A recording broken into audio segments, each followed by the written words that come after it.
साथियों, आज जिस स्थिति और परिस्थिति में हम लोग कार्यक्रम कर रहे हैं, ये कार्यक्रम केवल कार्यक्रम नहीं है बल्कि ये एक लड़ाई है। शासक जाति के लोग बिहार में गुंडा राज को लागू कर चुके हैं और इस गुंडा राज को चुनौती देने का कार्य आप लोग कर रहे हैं।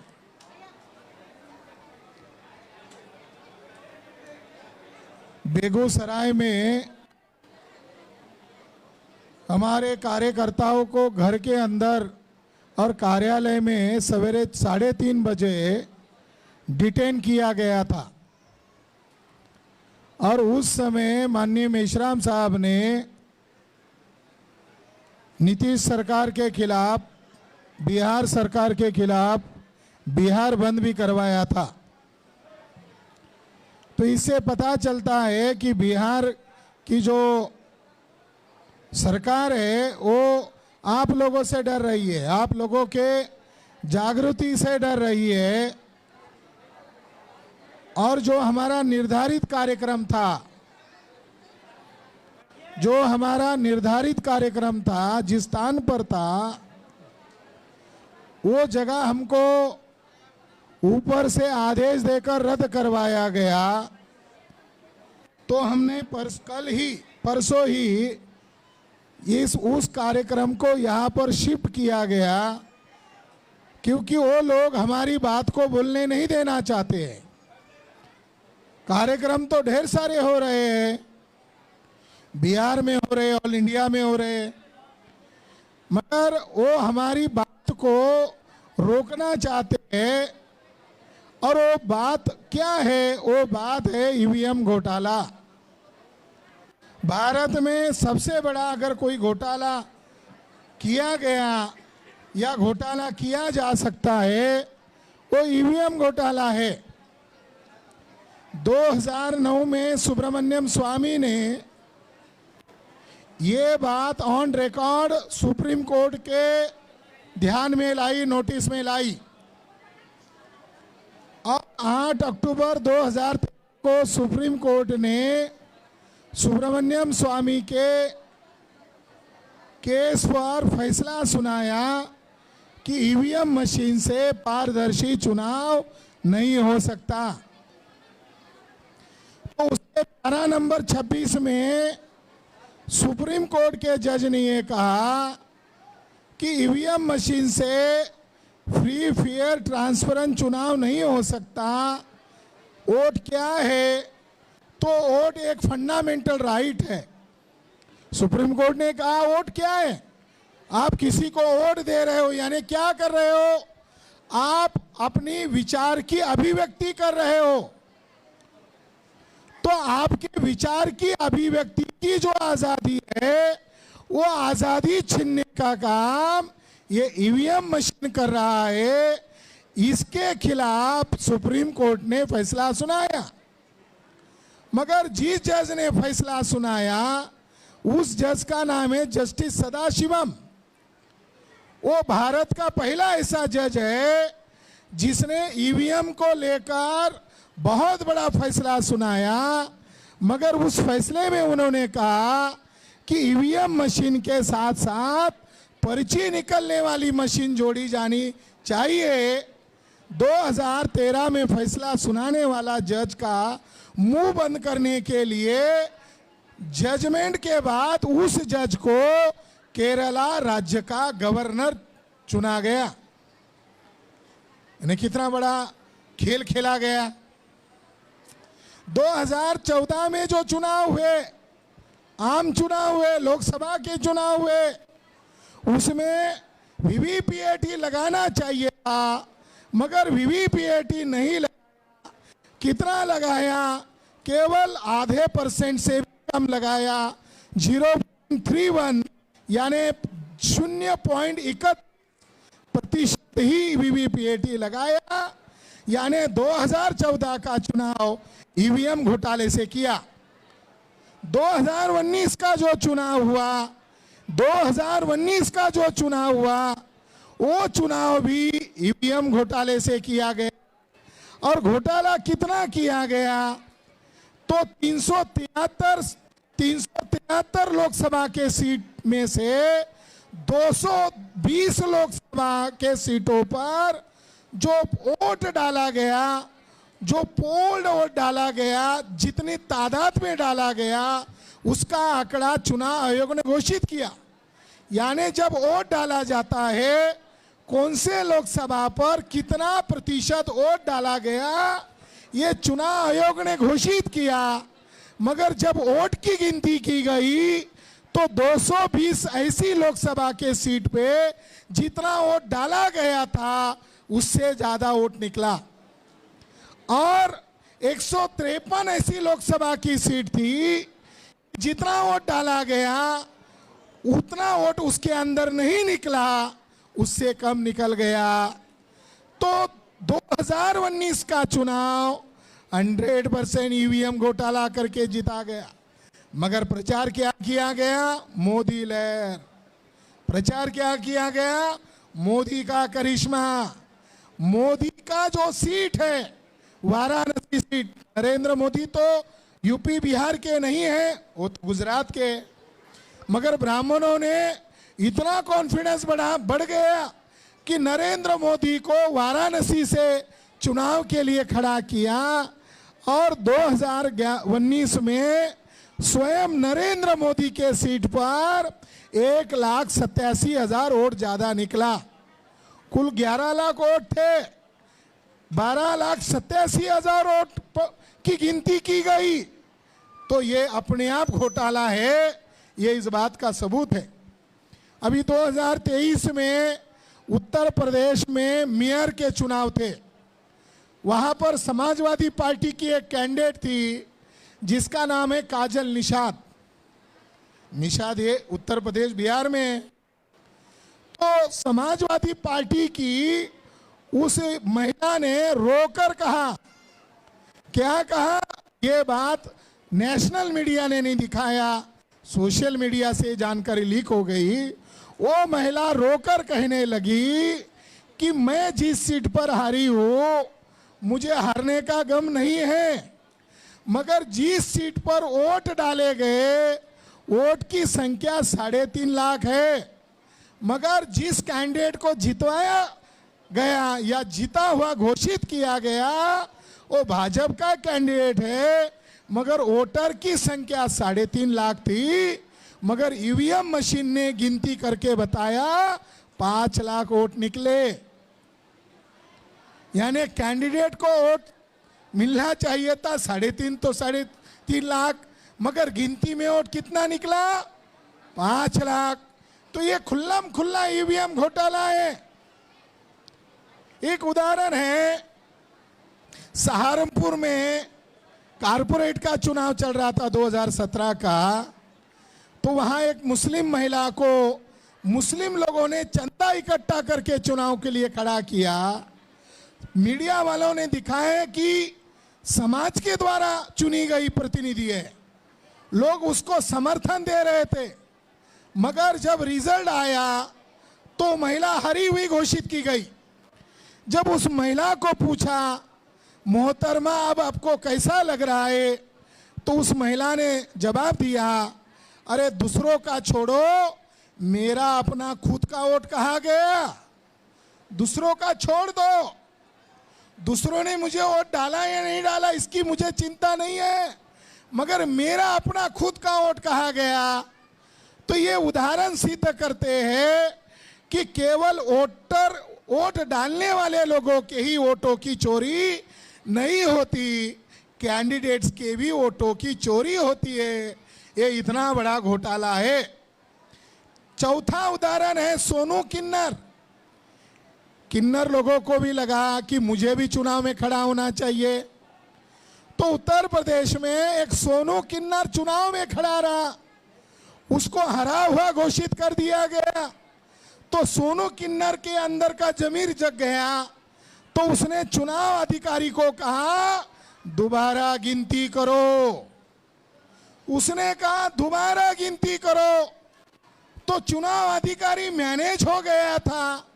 उसने पुलिस को ऑर्डर दिया कि इनको डंडे से मारो, तो उम्मीदवार को लगा उम्मीदवार को भी डंडे से मारा जाएगा, तो फिर कहाँ का लोकतंत्र है।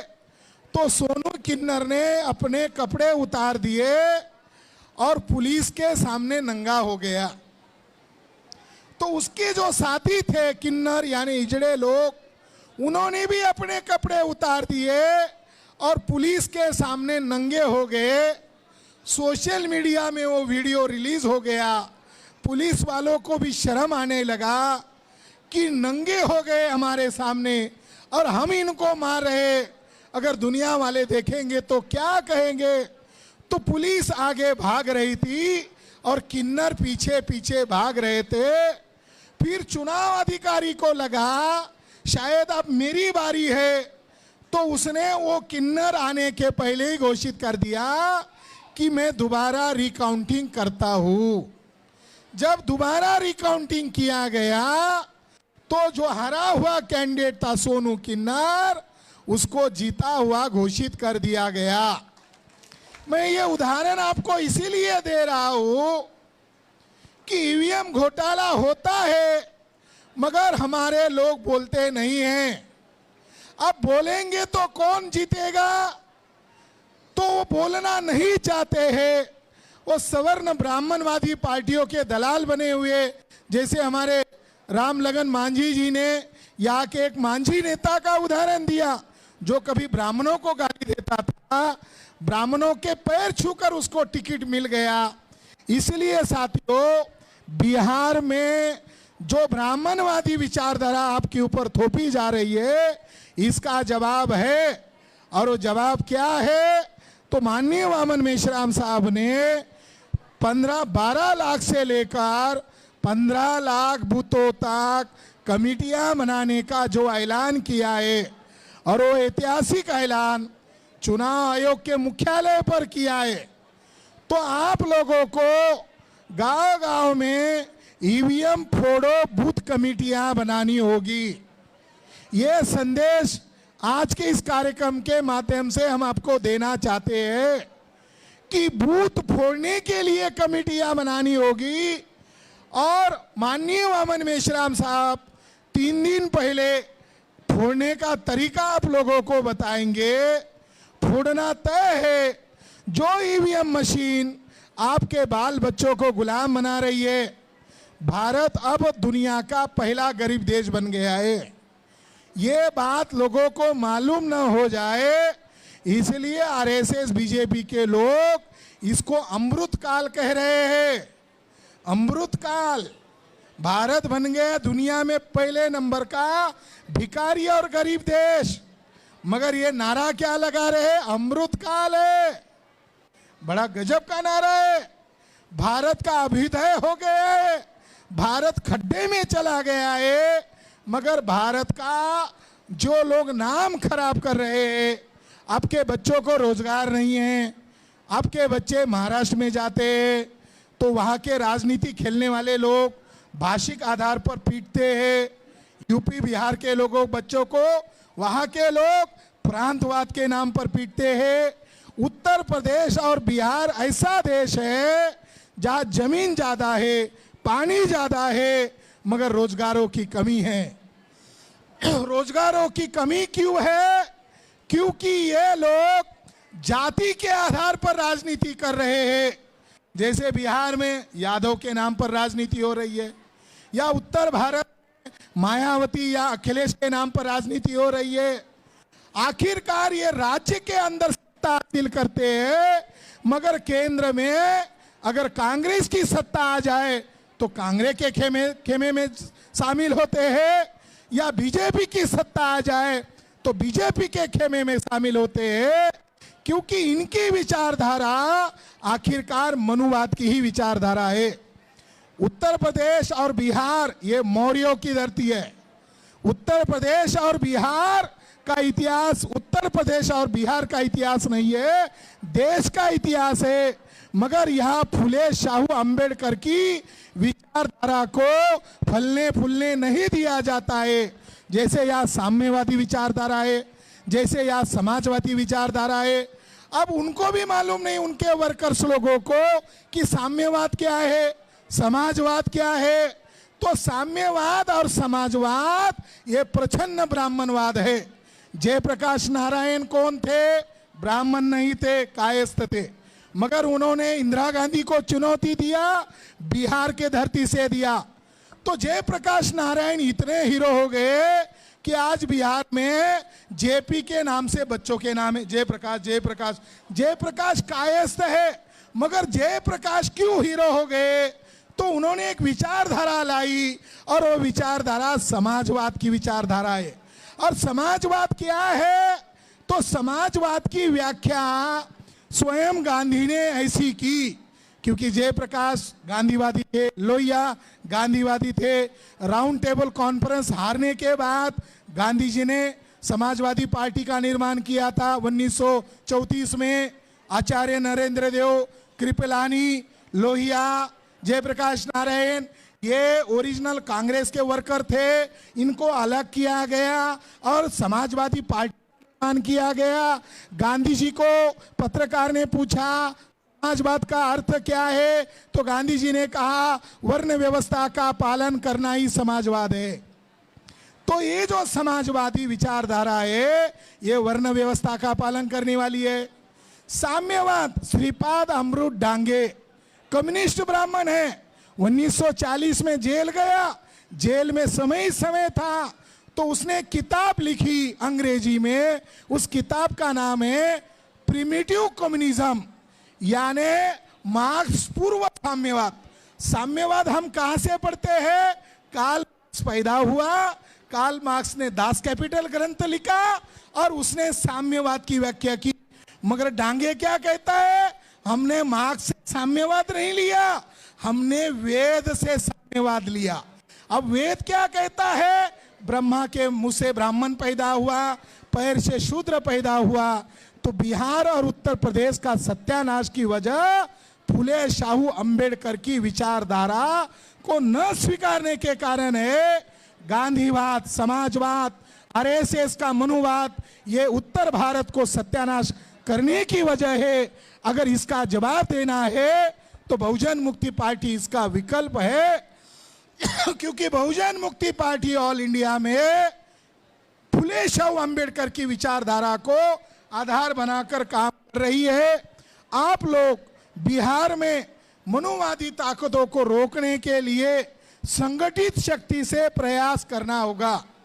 संगठित शक्ति से ही बुनियादी परिवर्तन हुए हैं, और बुनियादी परिवर्तन करने के लिए बिहार में आप लोगों को काम करना होगा। इलेक्शन आने वाला है, मगर बीजेपी आरएसएस के लोगों ने कॉमन सिविल कोड को घोषित किया गया। कॉमन सिविल कोड का मामला मुसलमानों के अंदर डर पैदा करने के लिए, नागरिकता छीनने के लिए है। मगर डीएनए कार्ड अगर लागू हो गया तो कॉमन सिविल कोड का मामला कहाँ उड़ जाएगा। डीएनए के आधार पर ब्राह्मण विदेशी है, डीएनए के आधार पर कौन देशी है कौन विदेशी है तय करने का अधिकार भारतीय प्रजा के पास है। मगर भारतीय प्रजा को जगाने का, समझाने का काम करना होगा।